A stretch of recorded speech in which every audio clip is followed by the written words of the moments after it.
الحمد لله الذي أرسل رسوله بالهدى ودين الحق بشيرا ونذيرا وداعيا إلى الله بإذنه وسراجا منيرا وأشهد أن لا إله إلا الله وحده لا شريك له وأشهد أن سيدنا محمدا عبده ورسوله وصفي الله من خلقه وحبيبه إمام الأنبياء وسيد المرسلين. اللهم صل على سيدنا محمد وعلى آله وصحبه وسلم تسليما كثيرا. أما بعد فيا عباد الله اتقوا الله حق تقاته ولا تموتن إلا وأنتم مسلمون. Sidang Jumat yang dirahmati Allah, marilah kita bertakwa kepada Allah Subhanahu wa Ta'ala dengan sebenar-benar ketakwaan.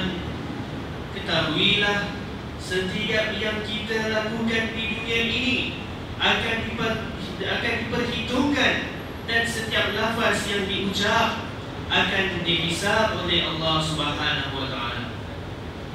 Saudaraku yang dirahmati Allah sekalian, khutbah pada minggu lalu menegaskan kepentingan seorang Muslim memperoleh kefahaman yang benar lagi tepat tentang agamanya.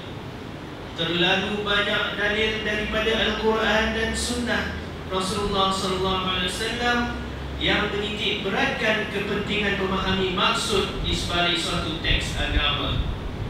Seperti firman-Nya, Allah Subhanahu wa Ta'ala berfirman, A'udzu billahi minasyaitonir rajim.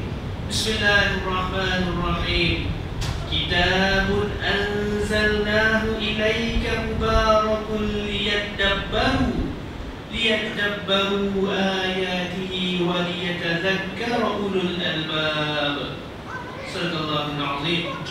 Yang bermaksud, Al-Quran ini adalah sebuah kitab yang kami turunkan kepadamu penuh dengan keberkatan, supaya mereka memperhatikan ayat-ayatnya dan agar orang-orang yang mempunyai fikiran mendapat pelajaran. Surah Shad ayat 29. Nabi Muhammad SAW pula bersabda, barang siapa yang Allah Subhanahu wa Ta'ala inginkan kebaikan buat dirinya, Allah Subhanahu wa Ta'ala akan memberikan kepadanya kefahaman terhadap agama. Hadis riwayat Bukhari Muslim. Panduan daripada Allah dan Rasulullah SAW ini menegaskan kepentingan berfikir, meneliti dan memahami, yaitu tafaqquh ajaran Islam secara mendalam. Mengapa demikian, saudara? Ini adalah kerana teks-teks agama seperti Al-Quran dan Hadis terbuka kepada tafsiran dan pemahaman yang pelbagai. Mahu ataupun tidak, secara tidak langsung kita akan dipengaruhi oleh persekitaran, keadaan kehidupan, budaya pemikiran masyarakat dan zaman yang kita hidup padanya. Untuk setiap tindakan, perbuatan maupun ucapan kita akan ada sesuatu yang menjadi penyebabnya. Ini juga termasuk teks-teks agama daripada Al-Quran dan Hadis Rasulullah SAW. Atas dasar itulah, maka untuk kita memahami sesuatu teks agama, kita perlu mengetahui konteks dan latar belakangnya. Ia mampu memberikan kepada kita gambaran lebih tepat tentang maksud teks agama tersebut. Bahkan jika kita gagal memahami latar belakang sesuatu ayat ataupun hadis, maka dikhawatiri kita akan menggunakannya sebagai dasar untuk perbuatan yang tidak dimaksudkannya, atau lebih teruk lagi, bertentangan dengannya.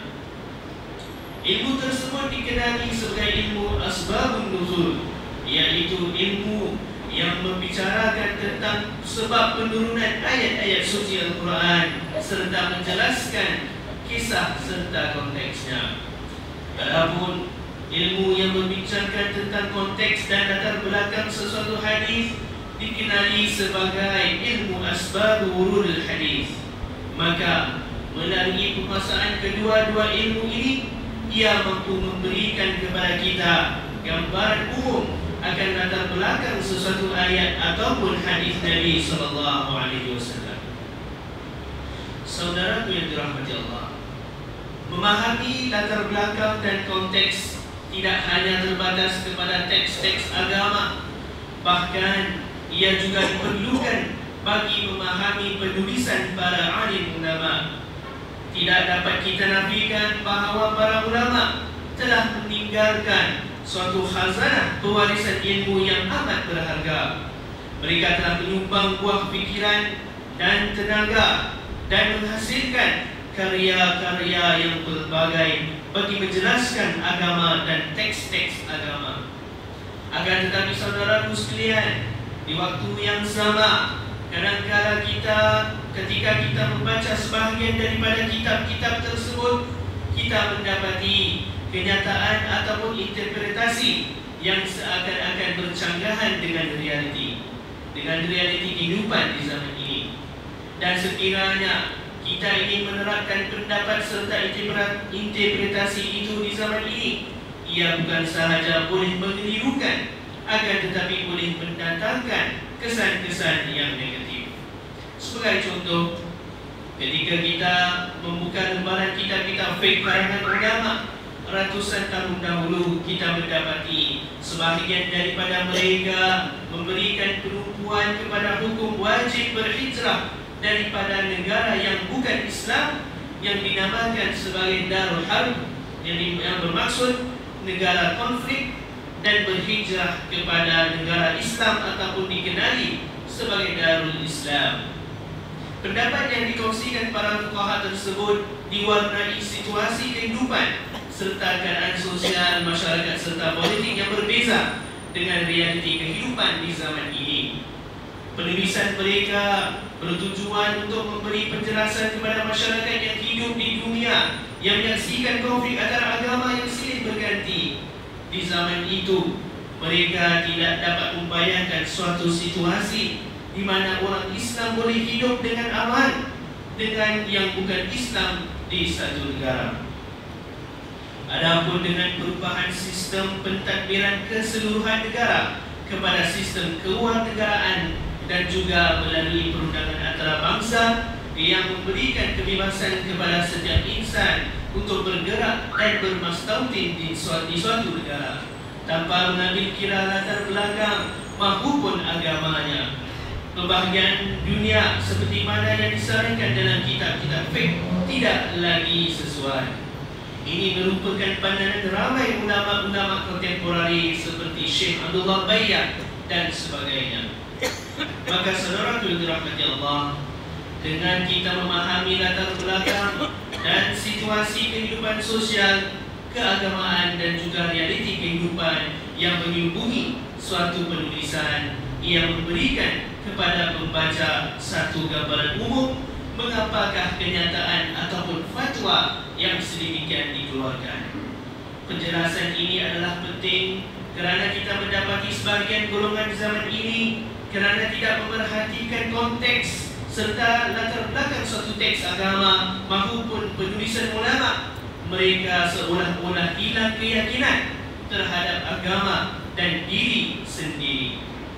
Di antara mereka ada yang mendakwa bahawa sistem pemerintahan negara-negara dunia hari ini adalah tidak Islamik semata-mata kerana ketiadaan khilafah ataupun daulah Islamiyah.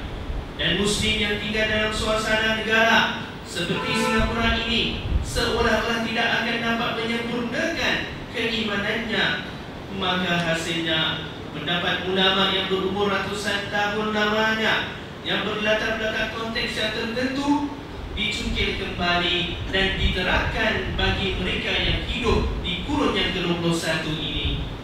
Oleh itu saudara, apabila kita membaca dan menerima pandangan yang dimungkinkan daripada ulama silam, kita perlu membincangkan dengan ulama tempatan dan kontemporari yang memahami keadaan dunia kini agar mendapat nasihat dan panduan anjur. Bukan bertujuan untuk kita katakan bahawa pandangan ulama silam adalah salah atau tidak bagus, namun kita perlu mengiktiraf bahawa pandangan mereka adalah sesuai untuk zaman dan keperluan mereka dan tidak semestinya sesuai untuk masa kita ini. Semoga kita termasuk golongan yang Nabi Muhammad SAW sifatkan sebagai golongan yang Allah kurniakan kefahaman akan agama dan yang dikurniakan taufik hidayah untuk mengamalkan agama menuruti perintah dan panduan Allah SWT. Amin ya rabbal alamin. Barakallahu li wa lakum fil Qur'anil azim wa nafa'ani wa iyyakum bima fihi min al-ayati wa dhikril hakim wa taqabbala minni wa minkum tilawatahu innahu was-sami'ul 'alim. Aqulu qawli hadha wa astaghfirullahal 'azim li wa lakum wa li sa'iril muslimin wal muslimat wal mu'minin wal mu'minat fastaghfiruhu wa ya fawzal mustaghfirin wa ya najatat taimin.